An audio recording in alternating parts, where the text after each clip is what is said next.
நாம் இப்பொழுது முருகப்பெருமானின் முதல் படை வீடான திருப்பரங்குன்றம் கோவிலின் வரலாற்றை பார்ப்போம்.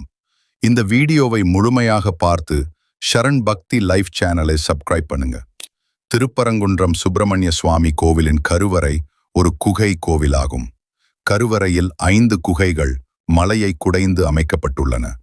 தமிழ்நாட்டின் மதுரை நகரிலிருந்து தென்மேற்கில் தேசிய நெடுஞ்சாலை வழியே 9 கிலோமீட்டர் தொலைவில் அமைந்திருக்கும் திருப்பரங்குன்றம் கோயிலுக்கு நகர பேருந்துகள் அதிக அளவில் செல்கிறது. மதுரையிலிருந்து தூத்துக்குடி திருநெல்வேலி செல்லும் தொடர்ந்து பாதையில் திருப்பரங்குன்றத்தின் தொடர்ந்து நிலையமும் அமைக்கப்பட்டுள்ளது.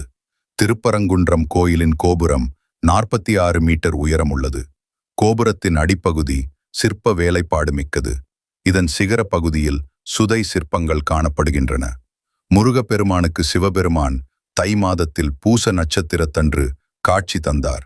எனவே தைப்பூசத்தன்று சிவபெருமானையும் முருக கடவுளையும் வழிபடுகின்றவர்கள் இஷ்ட சித்திகளை பெறுவார்கள் என்று கூறப்படுகிறது.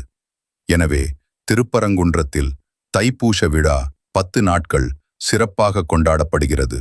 சுப்பிரமணிய சுவாமி சந்நிதி, துர்காதேவி சந்நிதி, கற்பக விநாயகர் சந்நிதி, சத்தியகிரீஸ்வரர் சந்நிதி, பவள கணிவாய் பெருமாள் சன்னதி ஆகிய 5 சன்னதிகள் இங்குள்ளன. கைலாயத்தில் சிவபெருமான் பார்வதி தேவிக்கு ஓம் எனும் பிரணவ பரம்பொருளே எனும் பொருளுடைய மந்திரத்தின் உட்பொருளை உபதேசிக்கும் போது தன் தாயாரின் மடி மீது முருகப்பெருமான் அமர்ந்திருந்தார். தாய்க்கு தந்தையார் உபதேசம் செய்தபோது முருகப்பெருமானும் உபதேசத்தை கேட்டார். புனிதமான மந்திர பொருளை குருவின் மூலமாகவே அறிந்து கொள்ள வேண்டும். மறைமுகமாக அறிந்து கொள்ளுதல் முறைமையாகாது, அது பாவம் என்று சாத்திரங்கள் கூறுகின்றன. முருகப்பெருமான் பிரணவ மந்திரத்தினையும் அதன் உட்பொருளையும் பிரம்மதேவனுக்கு உபதேசித்த போதிலும் சிவபெருமானும் முருகப்பெருமானும் ஒருவரே ஆனாலும் உலக நியதிக்கு ஒட்டாத சாத்திரங்கள் ஒப்பாத ஒரு காரியமாக அமைந்துவிட்டபடியால் இக்குற்றத்திற்கு பரிகாரம் தேடி முருகப்பெருமான் திருப்பரங்குன்றத்திற்கு வந்து தவம் செய்தார். முருகப்பெருமானின் அறுபடை வீட்டு கோயில்களில் இக்கோயில் அளவில் பெரியதாகும். இலிங்க வடிவில் இருக்கும் இம்மலையை பற்றி சைவ சமய குரவர்களில் சுந்தரமூர்த்தி நாயனார், திருஞான சம்பந்தப் பெருமான் ஆகியோர் இவ்வூருக்கு வந்து ஆலய வழிபாடு செய்து பதிகங்கள் பல பாடியுள்ளனர். சங்ககால புலவரான நக்கீரர் இத்தலத்து முருகப்பெருமானை வழிபற்று தனது குறைகளை நீக்கிக் கொண்ட திருத்தலம். முருகப்பெருமான் அவதாரம் செய்ததன் நோக்கமே சூரபத்மனையும் அவனது சேனைகளையும் அழித்து தேவர்களை காப்பதே ஆகும்.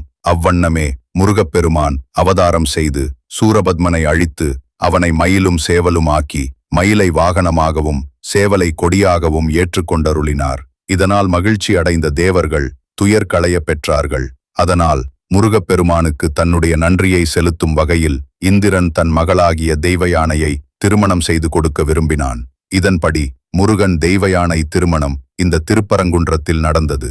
இந்திரன் தெய்வயானையை தாரை வார்த்து தெய்வயானையை திருமணம் செய்து கொண்டதாக திருப்பரங்குன்ற புராணம் கூறுகிறது. இந்நிலையில் சிவபெருமானும் பார்வதி தேவியாரும் தோன்றி முருகப்பெருமானுக்கு அங்கு காட்சி தந்து தவத்தை பாராட்டினார்கள். சிவபெருமான் பார்வதி தேவி இங்கு பரங்கிநாதர் என்றும் ஆவுடை நாயகி என்றும் பெயர் பெற்றார்கள். இவர்கள் காட்சி அளித்த திருப்பரங்குன்றத்தில் மீனாட்சி சுந்தரேஸ்வரர் ஆலயம் இருக்கிறது. எனவே திருப்பரங்குன்றம் முருகப்பெருமான் ஆலயத்திற்கு செல்லும் பக்தர்கள் முதலில் மீனாட்சி சுந்தரேஸ்வரர் ஆலயத்திற்கு சென்று வழிபடுதல் நல்லது என்பது ஐதீகமாக கடைபிடிக்கப்படுகிறது.